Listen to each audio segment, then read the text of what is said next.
Hey, everybody. Thank you for joining us for this fireside chat as part of our FreightWaves Small Fleet and Owner Operator Summit.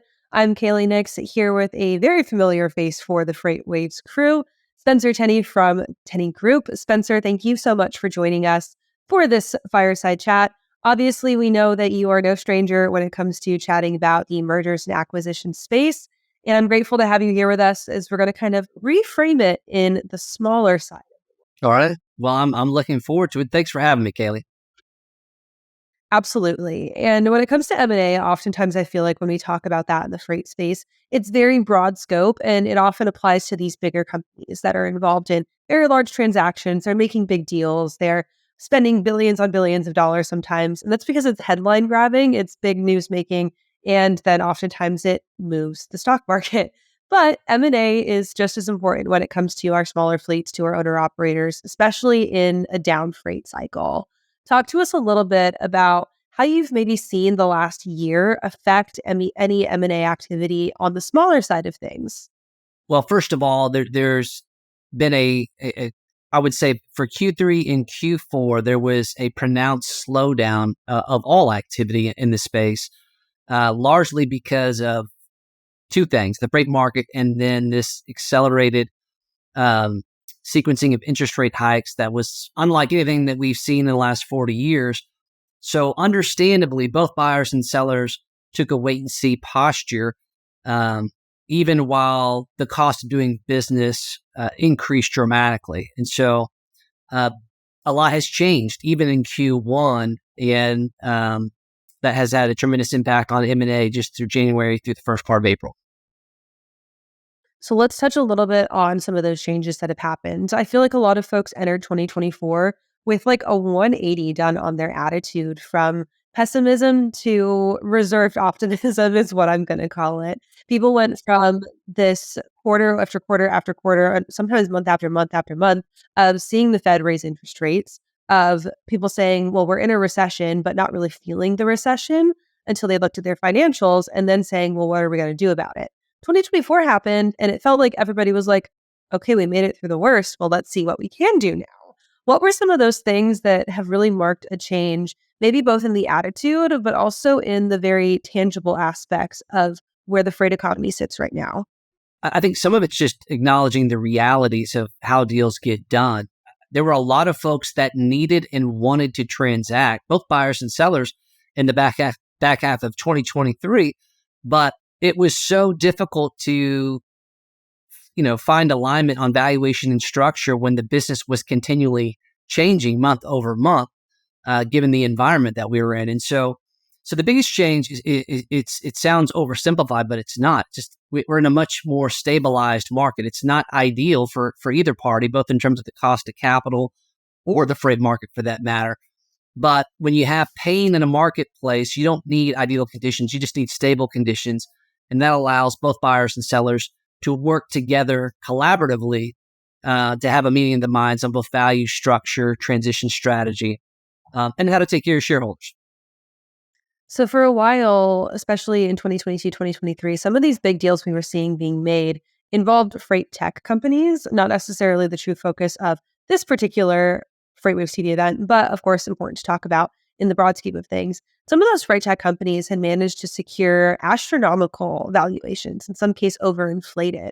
Is that still the case as we're looking into the way that the M&A space is looking for 2024? Or have people kind of come back to earth and really started to understand the reality of like, wow, we were looking at these inflated valuations and we can take a more critical eye about that now? Yeah, without question. I think that it was a little bit of the wild, wild west in 21, 22, specific to freight tech capital investment. And to be fair, it wasn't just isolated to freight tech. I just had lunch, literally walking into this meeting with an investment banking friend of mine who focuses in healthcare.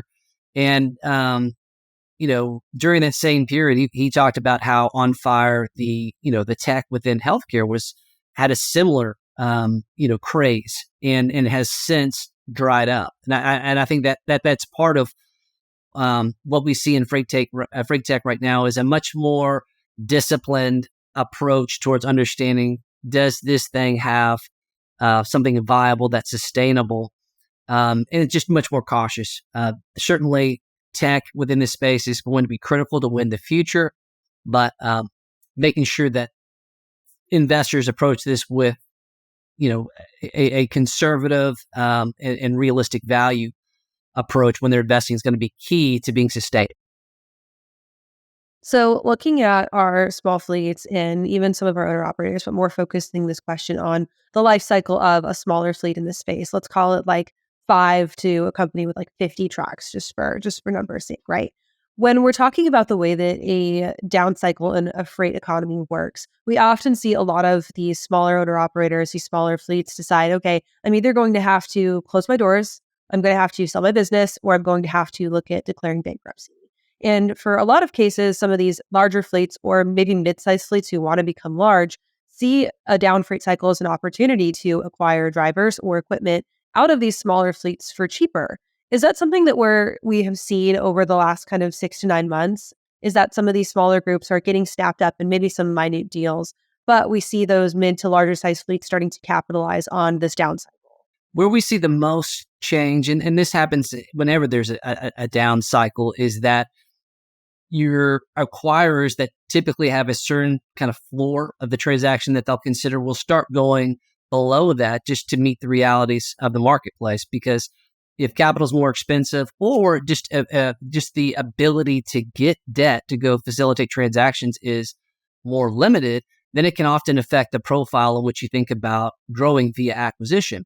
So the good news for that is that folks that may not have been able to attract attention in a more, call it, favorable M&A in environment are actually doing quite well, because they can be an inexpensive solution that solves a problem that, given the alternatives of trying to grow via organically, it's a much more cost-effective alternative. So in every cycle, there's opportunities like this. And so I think that for folks that are in that spot that are feeling some pain, just because you are personally experiencing pain doesn't mean that you can't be a prescription for change for another operator who really needs what you have. So we are 4 years now out from the start of the just absolute craziness that was the COVID-19 pandemic. And we are at that. I would almost be willing to put money on the fact that we are at that normalization piece, right? We've come back down fully to earth. We've grounded ourselves and we're coming back to those realizations of what happened and learning our lessons from it now. With that inflated environment, the lessons of 4 years, 4 years ago, what do people look at for the next 4 years? Is if they're taking a step forward today, what is setting them up for success, either to make them attractive in the M&A space if they're looking to be bought, or to set them up for success in ability to purchase, to make an acquisition or find a merger if they are looking to do that? Let's get a few basic things. Number one, there's a lot of folks that the roller coaster of the last 4 years has been too much, and they had just decided on their own that they're not interested in the next 4 years. And so I think that's part of just evaluating how, do they want to continue to ante up and put chips on the table? Some do, some don't. But I think the reality is you can't go through a 4-year period like that and not ask some hard questions of yourself. So I think that's number one. Number two, I think it's a really exciting time to think about reinvention. There's a lot of folks, to your previous question, that never thought about growing via acquisition. But what's interesting about this last year, when the cost per mile per truck went up 21.3%, according to Atri, it really gave license for a lot of smaller, mid-sized fleets to begin reinventing themselves in the way that they think about creating value and growing their businesses. And that's a really important attribute as business owners in this space think about winning the future. There's so many innovations taking place in the area of technology, but yet the only way to experience those amazing opportunities, that as far as growing efficient, you have to have scale. So Sure. growing via acquisitions is going to be an important step to moving at a pace that is consistent with what's required to offset these unforgiving rising costs in our industry. So for me, it's exciting because I believe that a lot of folks are going to respond to the challenge in the marketplace and do some really exciting things to create value. Yeah, for all of the toughness and the lessons that came out of the pandemic times, I'd wager to say that this idea of shelving the status quo has been one of the things that has been most beneficial to us, and really taking the time to sit down and relook and say, okay, what if I don't do this way just because it's how it's always been done? What if I choose to do it a different way and see how the outcome of that goes? As far as subsets of the trucking space that you think are most well set up to see some increased activity in the M&A space this year, does one exist? I said trucking, but in terms of all transportation, do you think that there's any one particular subset that is most ripe for a pickup in M&A activity, or one that we should be keeping an eye out for to see some big deals get done? Well, I can just tell you from again, to remind your viewers, most of our business is sell side representation of companies of 20 to 300 million in annual revenue. So currently we represent 18 businesses that are within that kind of top line revenue range. The most action that we have been in the middle of over the last, call it 30 days, brokerage, like drive-in dedicated, and then bulk haulers. And for a variety of different reasons, but the feedback that we're getting from your most experienced acquirers is that these solve a problem even from a capability standpoint that they don't currently have. Many of the brokerage companies that are getting a lot of attention have some type of niche expertise that has insulation from all the disruption that we experienced the last 12 to 18 months. And then the same goes with the dedicated and the bulk haulers. The buyers are acquiring these companies because they either provide insulation, diversification, or some type of contractual type revenue, which addresses a very specific sensitivity that maybe created some pain for them in the last 18 months. And so I think that's what we're experiencing directly. Not that that's exclusive to what's available in the market, but we've had a major uptick and expect 4 of those transactions to go into contract in a matter of weeks. So, last question for you here, and kind of honing in on that just a little bit deeper. We've seen a really big uptick in cross-border freight with a lot of our groups that are based in the United States, particularly south of the border, US-Mexico freight. And a lot of those groups that are coming out of Mexico, whether that's brokerages themselves, offshoots of brokerages that are based in the United States, or the small fleets, the carriers that are based in Mexico themselves as well, has now found a foothold in, I guess, kind of the general American supply chain overall. Do you see Mexico as a good opportunity where some of these companies have started, are based, where folks in the United States could be looking at and say, hey, this could be a cheap option for us to gain some talent, gain some capacity, gain some assets that are already established south of the border. So let's look at doing some acquisitions there. Well, I don't know if my opinion matters, but I certainly believe that folks are actively leaning into that. They're coming to us and they're specifically requesting for opportunities that match the description of what you just said. So I think it's something that we're definitely leaning into, and can certainly validate that acquirers are seeking opportunities to explore and activate synergies in that cross-border region.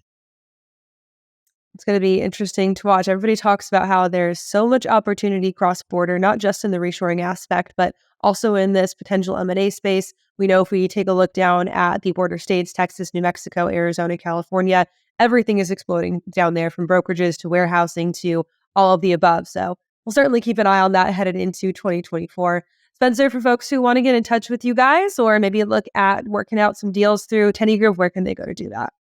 Yeah, like I said, sell side, buy side advisory, thetennygroup.com.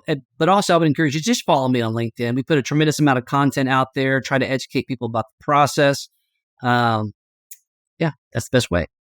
All right, Spencer, thank you so much for joining us for our Small Fleet Owner Operator Summit today. We'll be sure to keep up with you on LinkedIn and much more pretty soon. Thanks, Kaylee. Thank you guys all for sticking with us as well. Make sure that you stay tuned with us because we've got plenty more fireside chats coming up after this one. We'll be right back in just a few minutes.